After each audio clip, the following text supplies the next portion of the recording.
Halo semuanya, pada video kali ini saya akan membahas mengenai web programming 2. Sebelumnya perkenalkan, nama saya Andri. Materi yang akan saya bawakan ini berhubungan dengan materi perkuliahan untuk mahasiswa-mahasiswi Universitas Bina Sarana Informatika. Rekan-rekan mahasiswa bisa sambil mempelajari modul yang bisa di-download di ruang mahasiswa, sehingga nanti apabila ada yang kurang jelas bisa sambil mendengarkan penjelasan saya berkenaan dengan materi web programming 2. Rekan-rekan bisa menghubungi saya di Facebook Akademi Belajar, ataupun di Instagram Akademi Belajar, ataupun di Twitter Akademi Belajar. Selain di YouTube, saya juga akan men-share materi saya di akademibelajar.blogspot.com. Oke, kita langsung saja untuk materi web programming 2 ini. Yang pertama adalah untuk materi web programming 2 ini kita belajar menggunakan framework. Ya, apa itu framework? Framework itu adalah kerangka kerja, di mana dengan menggunakan framework maka aplikasi yang akan kita buat itu akan lebih terstruktur, ya, dan juga akan lebih rapi. Nah, framework yang kita gunakan adalah CodeIgniter. Rekan-rekan nanti bisa mencari tahu ada berapa banyak framework lainnya ya selain CodeIgniter ya. Tapi pada kali ini saya akan hanya membahas CodeIgniter. Nah, persiapan yang mesti kita lakukan adalah tentunya mendownload CodeIgniter. Di sini saya menggunakan CodeIgniter 3.1.10. Ya, saya tidak menggunakan yang versi 4.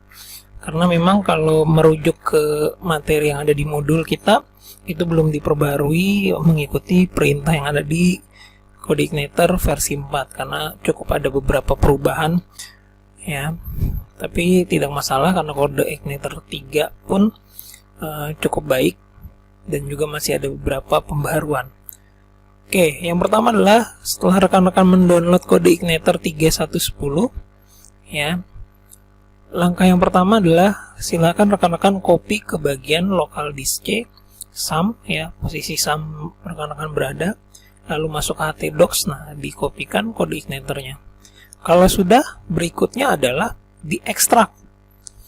Nanti akan ada filenya, lalu di-rename menjadi Pustaka Strip Booking. Sebenarnya untuk penamaannya bebas, kalau nanti rekan-rekan membuat project, silakan misalkan rekan-rekan membuat project aplikasi rawat inap, nah bisa rekan-rekan tulis misalkan rawat inap klinik apa misalkan ya. Tapi kalau di sini karena kita sama-sama belajar berdasarkan referensi yang ada di modul, maka kita menggunakan Pustaka Strip Booking. Ya, saya akan mencontohkan bagaimana cara kita menggunakan CodeIgniter. Saya di C, di SAM, lalu masuk lagi ke dalam folder htdocs, lalu saya copy pastekan CodeIgniter saya. Kalau sudah, kita ekstrak ya filenya.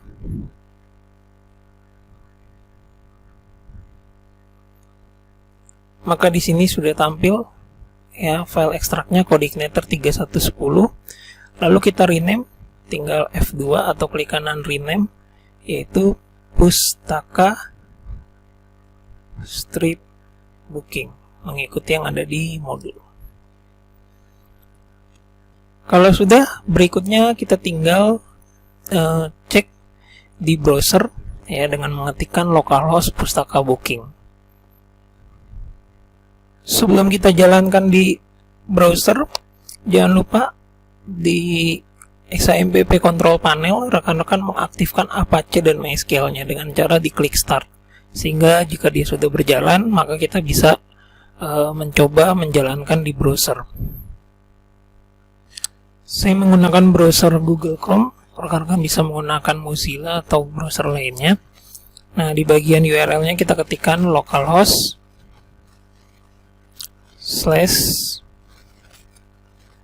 /Pustaka Booking. Maka akan tampil tampilan selamat datang dari CodeIgniter-nya. Inilah penanda sebenarnya bahwa CodeIgniter kalian sudah bisa digunakan.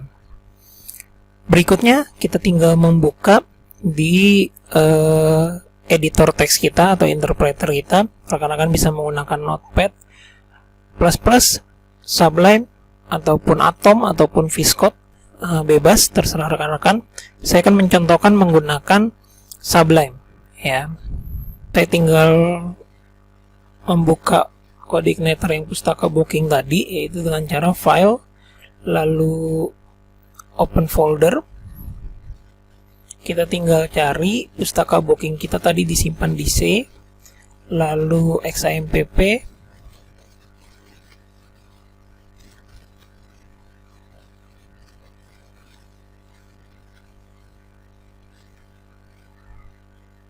ini di XAMPP, lalu masuk ke dalam folder htdocs, lalu ini dia pustaka booking. Kalau sudah tinggal di OK, maka ini sudah tampil.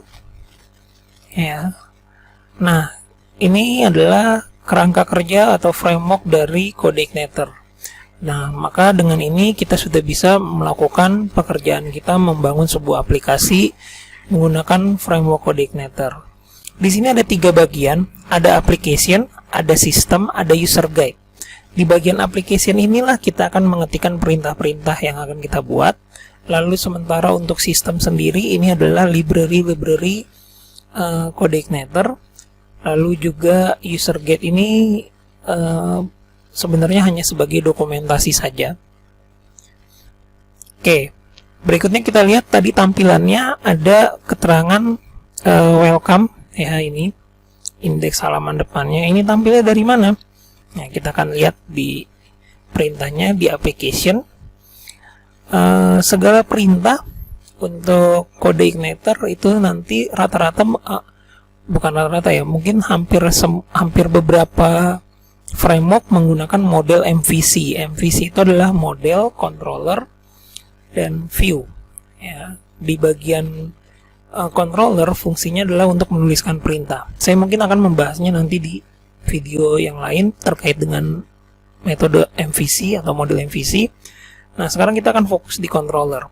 Di bagian controller ini adalah bagian utama dalam hal penulisan perintah. Seperti tadi kita bisa melihat ada tampilan welcome, ya, CodeIgniter. Nah, itu ada di controller, yaitu ini welcome.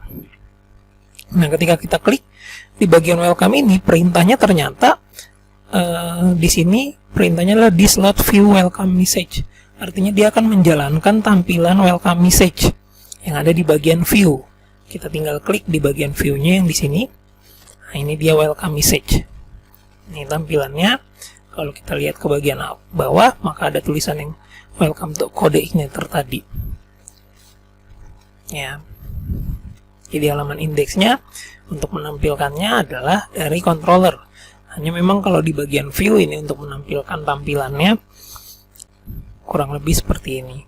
Nah, kita akan coba membuat perkenalan pengetikan pertama, hanya kita belum menggunakan model MVC.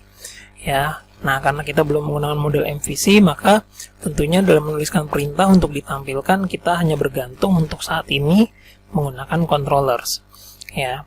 Di sini saya ingin agar rekan-rekan bisa memahami perintah dasar dari CodeIgniter seperti apa penulisannya.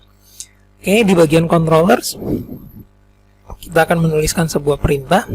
Tinggal kita new file dengan nama, saya save dengan nama contoh 1.php. Kenapa harus menuliskannya PHP?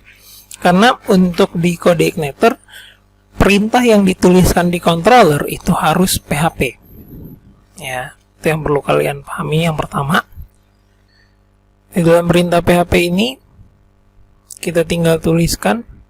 Nah, ini yang perlu rekan-rekan pahami pada saat penulisan kelas gitu ya. Penamaan kelasnya ini harus sama dengan nama file. Jadi misalkan di sini saya menuliskan contoh 1, maka kelasnya harus sama dengan nama filenya, yaitu contoh 1.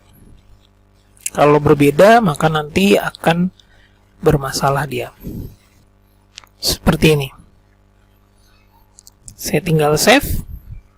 Lalu berikutnya kita coba tampilkan di sini, ya.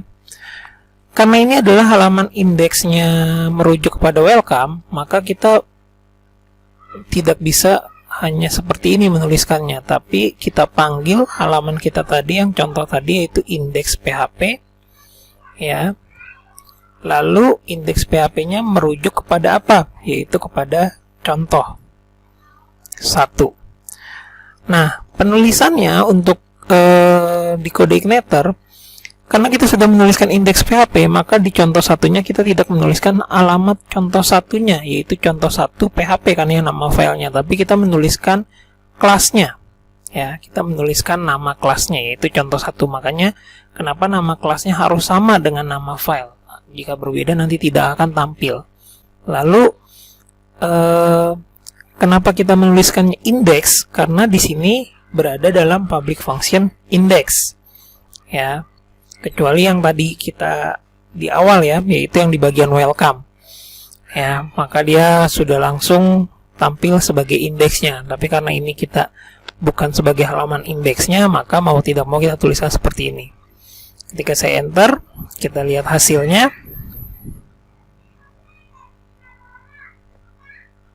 Nah, ini adalah hasil dari tampilannya, yaitu halo saya Andri, sesuai dengan yang tadi saya ketikkan di Sublime, ya. Nah, berikutnya, kalau seandainya saya ganti, apa yang akan terjadi? Ya, tadi yang saya bilang, kalau kelasnya tidak sama, misalkan saya cuma rubah seperti ini saja, ya, contoh saja misalkan, ya, bukan contoh 1. Saya save. Maka ketika saya panggil, saya tidak bisa memanggil contoh 1. Sudah pasti take not found, karena memang tidak ada contoh 1. Ya, saya tulis contoh misalkan. Ya. Ini pun juga sama, take not found, karena tidak ada yang sama, yang sesuai, ya. Kalau seandainya saya tulis contoh 1, kalau seandainya saya tulis contoh 1 titik PHP misalkan, ini pun juga sama, tidak bisa karena tidak sesuai, ya. Maka penamaannya sekali lagi harus sesuai dengan yang ada di kelas. Baik, saya kembalikan lagi menjadi contoh 1. Saya save. Maka ketika saya tampilkan lagi contoh 1, maka dia sudah kembali lagi benar.